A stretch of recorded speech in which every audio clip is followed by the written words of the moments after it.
Здравейте и добре дошли на остров Тасос! В този клип ще ви отведа на уникално пътешествие, за да разгледаме 7-те най-красиви плажа на острова. И нека да започнем с мраморния плаж. Той е може би един от най-известните плажове на острова и се заслужава да го видите. На плажа има малки бели мраморни камъчета, които го правят уникален, и точно до водата пясъка е чисто бял. Това и предава този цвят на водата, който не се вижда често. Трябва да знаете обаче, че в пика на сезона, ако не отидете много рано на плажа, може да не си намерите свободно място за паркиране на колата, както и чадъри. Това беше и случая при нас. Ние бяхме там на 20 август и въпреки, че намерихме къде да паркираме колата, което си беше доста трудно, нямаше свободни шезлонги и чадъри. Затова останахме само за около час там, да се покъпваме във водата и аз да снимам това клипче. Иначе относно цените, беше 30 евро за 2 шезлонга и чадър, което включваше 2 безплатни напитки. Иначе едно кафе струваше 5 евро. Дори да не останете там за целия ден, определено си заслужава да видите този красив плаж.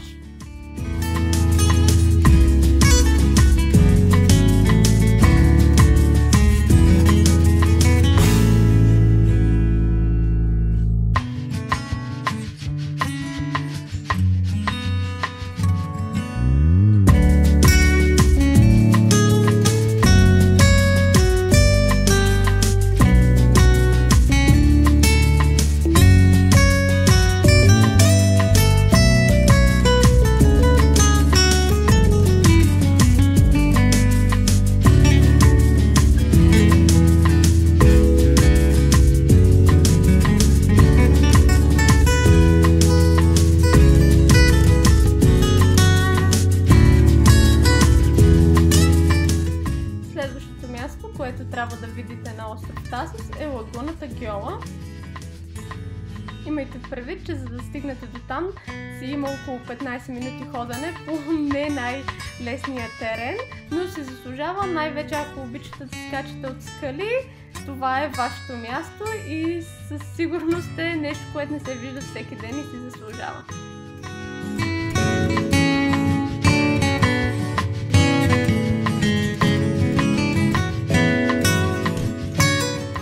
Сега нека да се отправим към Paradise Beach или плаж Рай. Това е един от най-красивите плажове на острова и е сред топ 3 за мен. Наистина, както виждате, много е зелено, водата е кристално чиста, при нас беше и много топла, влиза се от раз. Има 2 бара на плажа, като срещу 10 евро получавате 2 шезлонга и чадър, а на плажа отдясно, на бара отдясно, който видяхте преди малко, това включваше и 2 напитки. Нещо нормално в Гърция.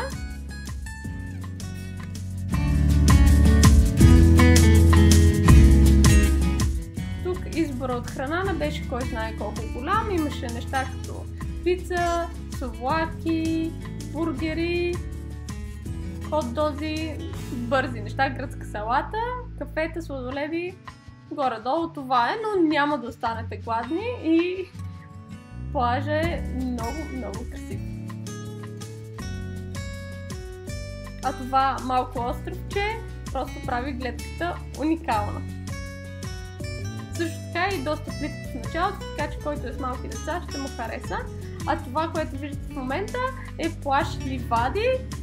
Той не е толкова известен, но няколко пъти от пътя го виждахме. Гледките бяха уникални, не слезнахме додолу, но мисля, че ако имате време, сигурно ще ви хареса и там. Изглежда няма толкова много чадъри, не съм сигурна има ли барче, но идваха с корабчета да го посетят. И от пътя също гледката е просто превъзходна.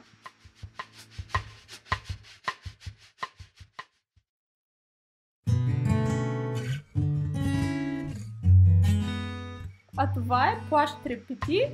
Ние бяхме отседнали в Лименария и той беше на около 5 минути път с колата. Тук има и уникален 5-звезден хотел, което изглеждаше превъзходно. Не мога да ви кажа какви са цените, но мисля, че определено си заслужава. Във водата тук имаше камъни, така че ще ви трябват аква обувки, но даже и тук кристално чиста вода, както навсякъде на острова. Към хотела имаше ресторант, където сервираха много хубава храна. И отделно имаше още един ресторант, който беше от лявата част на хотела, така че със сигурност имате избор къде да хапнете.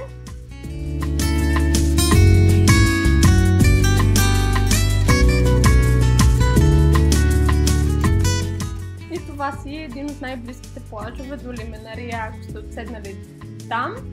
Защото, например, Paradise беше на около 40 минути път с кола, а Golden Beach, който ще видите след малко, той беше около час. Напълно си заслужава един час път, за да видите тези плажове.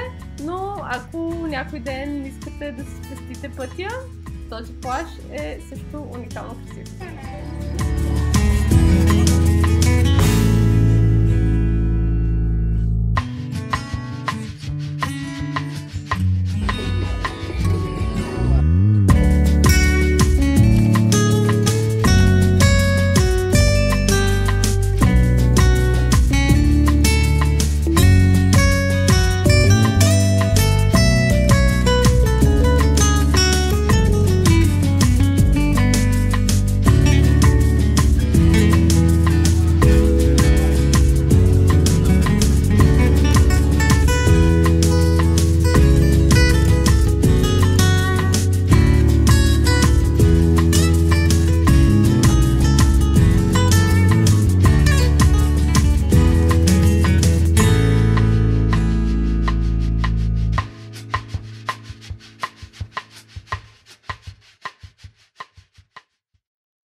Пътуването ни продължава към плаж Силиамос.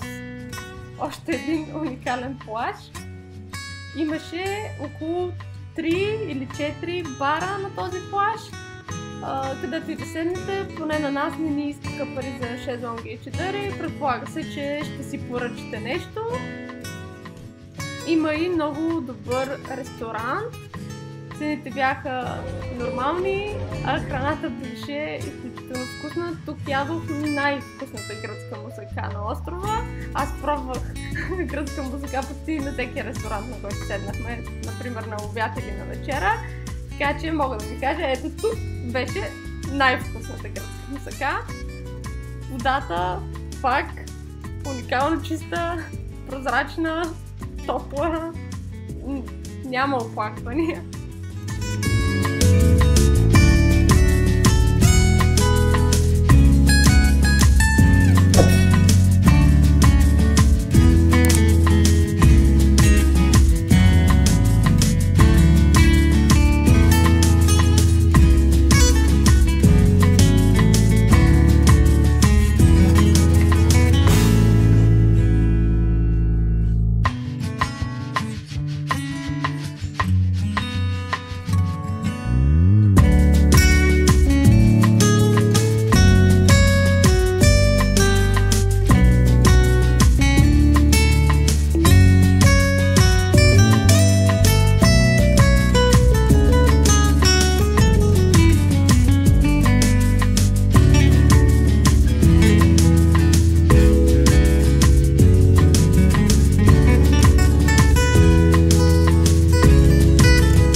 Стигнахме и до Golden Beach.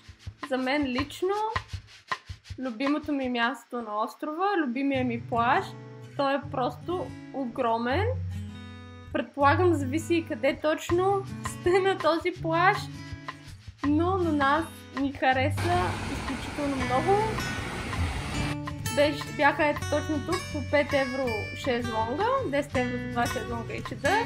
За нас имаше ресторанче, където храната беше много вкусна и цял ден прекарвахме ето тук. Също така можеше под наем да си вземете джет, падълбордове, водни колела.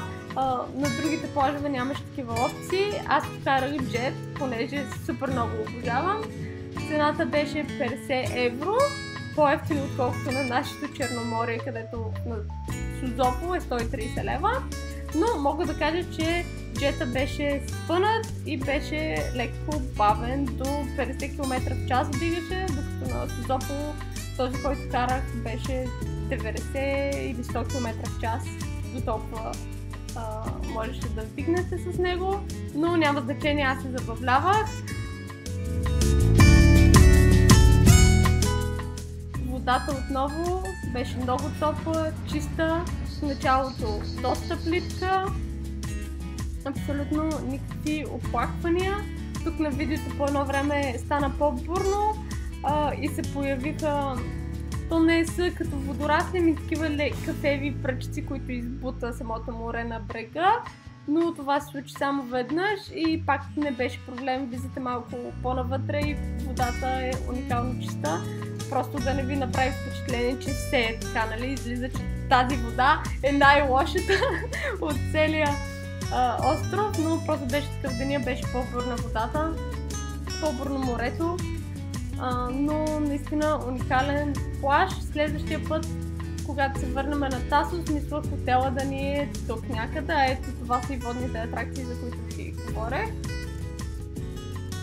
Като цяло, всеки плаж има своя собствен уникален чар, така че който и да изберете, няма да останете разочаровани.